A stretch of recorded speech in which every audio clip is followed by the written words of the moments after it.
All right, gang. First of all, thanks for coming to the Excerpt channel and checking out this excerpt, clip, if you will, of an ASP podcast episode from the recent past. So it's not a whole episode. Whole episodes are available only on the app in the video form. You can listen anywhere you want, any podcast outlet, listen to the audio version, not a problem. For the video version, if you want to watch the whole thing, get the app. It is literally free to watch on the app. No payment, no subscription required. Go over there, check it out, and I hope you enjoy the clip.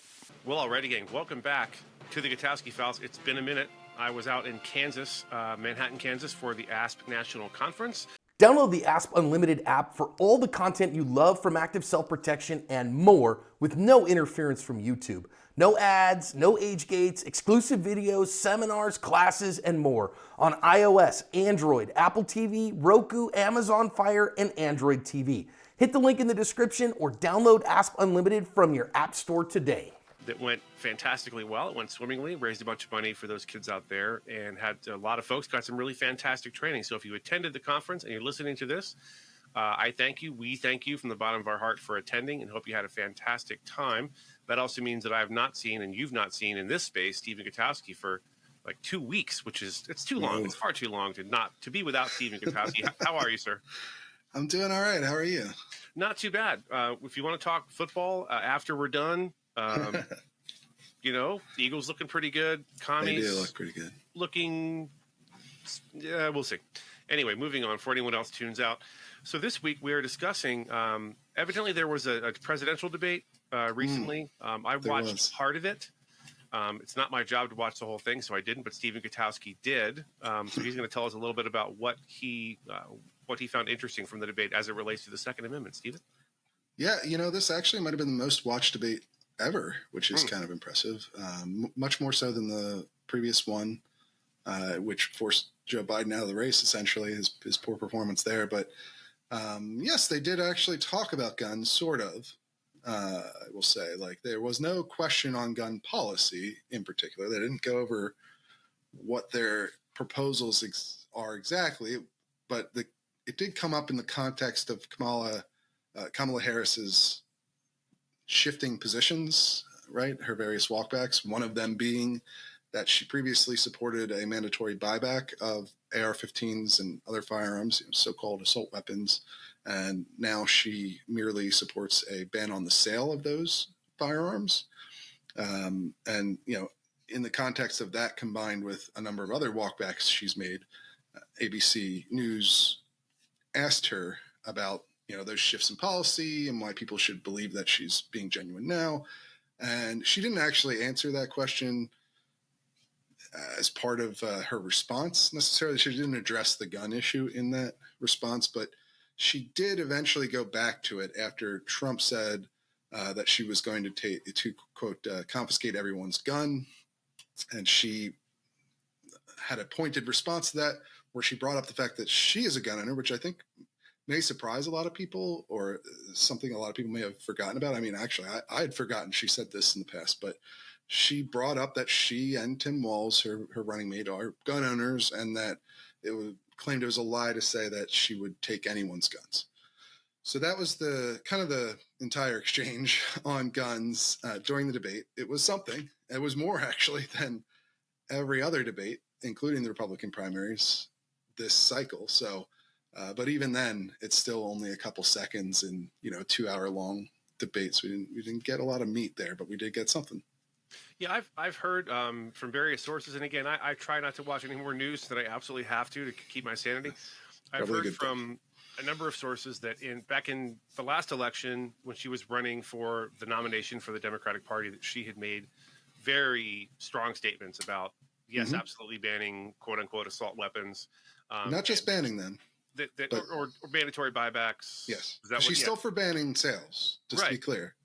Okay, so what has changed? Because you hear a lot of things accusing her of flip flopping and changing her position. So what do we have a clear idea of what her position on guns, both rifles and pistols, is moving forward?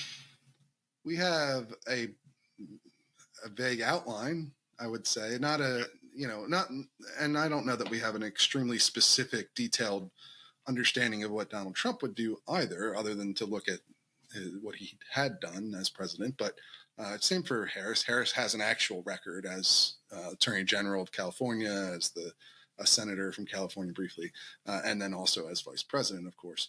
But as far as their actual policies go, they're not fully fleshed out. And Harris, like you mentioned, in 2019, when she ran for president the first time, she did advocate on multiple occasions for a mandatory buyback of AR-15s and other firearms, specifically of, quote unquote assault weapons. She didn't have, and still doesn't necessarily have, a detailed definition of what an assault weapon is, because that's something I think we've talked about on the show before. Yep. That is actually different from state to state where assault weapons ban exist, and also in the different proposals that float around out there. Right now, the one that's in sort of in vogue of late, the couple states that have passed new assault weapons bans over the last several years, and the ones that have gone through Congress have all essentially used a definition similar to the 1994 national ban, but stricter, actually. And that's, semi-automatic firearm that is capable of accepting a detachable box magazine, and then has, in 94, it was 2 or more banned features. And now it's just 1, which actually does expand how many guns are affected by this. But, the banned features are usually things like telescoping stocks, things like barrel shrouds. Some of these things are kind of outdated. Yeah. But pistol grips, flash suppressors, grenade launchers. There's a bayonet lugs. There's a bunch of features that kind of in the 90s people tossed into this bill that have stuck around since then, even though some of them have fallen out of popularity in the gun market in that time. But that's basically what you usually get as the definition. But we don't know exactly with Harris, because she doesn't ever officially defined it in her platform. But she wanted a buyback of those firearms when she ran in 2019, before she dropped out. And now, and she's even, I think, as vice president, also praised, for instance, Australia's mandatory buyback. And I think it's fair to call these things confiscation, like former President Trump did. Like, mandatory buybacks, it's confiscation. You can't keep the gun under that under that policy. It sounds nicer, but it's the same thing. Sure. I mean, I guess you would get some sort of compensation for turning in your gun. That's the only practical difference between, I don't know, there's some sort of straight up confiscation and a mandatory buyback. But regardless, that was her position at the time.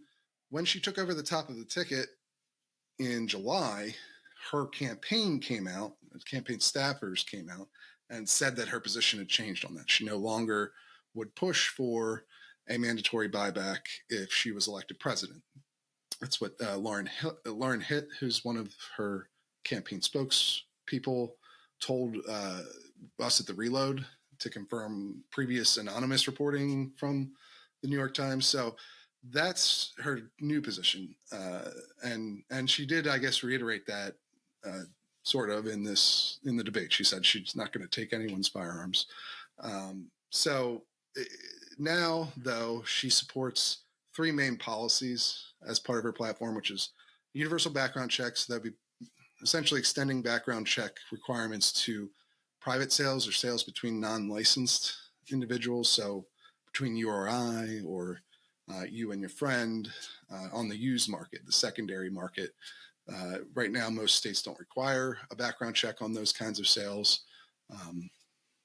unless they're interstate handgun sales. That federal law applies to those at the moment. But